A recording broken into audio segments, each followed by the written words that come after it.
A storm is rolling in over Argentina. The man who wrote the words, "I no longer believe that freedom and democracy are compatible." A billionaire that champions many of the ideals central to the philosophy known as the Dark Enlightenment, which views democracy as a failed experiment. He built a company that tracks, monitors, and targets human beings all over the world. Peter Thiel just bought the most expensive house in Buenos Aires for $12 million. But why has he come to Argentina? And what might this mean for the country's future?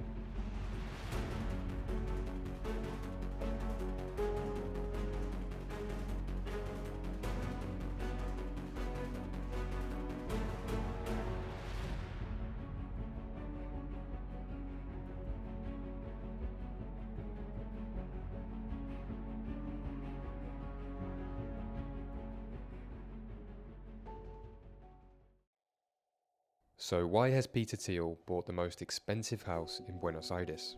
Why is he here? The first possible explanation is that he might just like the area. Palermo Chico is the most exclusive neighbourhood in Buenos Aires, and Thiel's massive 17,200 square foot home is right here in the middle of it.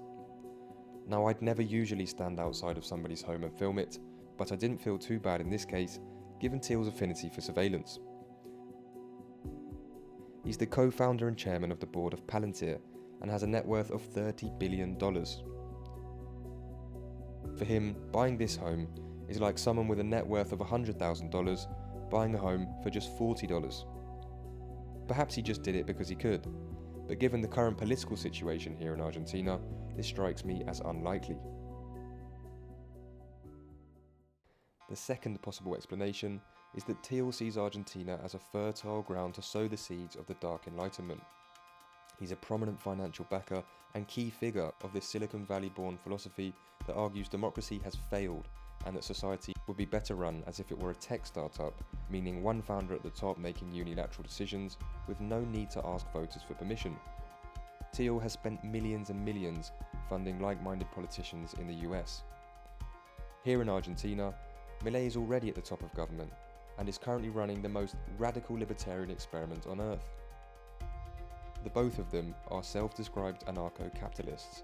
Back in his ominous 2009 essay, The Education of a Libertarian, Thiel wrote, "The fate of our world may depend on the effort of a single person who builds or propagates the machinery of freedom that makes the world safe for capitalism." So maybe he sees Milei as a key ingredient in his recipe to save the world.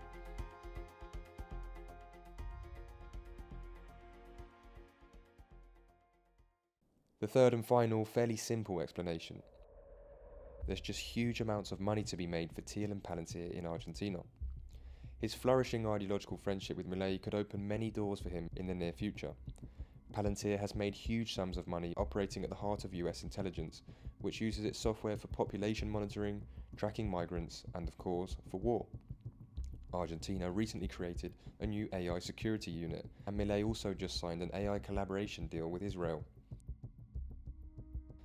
Thiel named Palantir after Palantiri, the all-seeing stones from Tolkien's Lord of the Rings, which allow users to see events happening in other times and places. As one of the co-founders of PayPal and the first outside investor in Facebook, Thiel has a knack for spotting opportunities early on.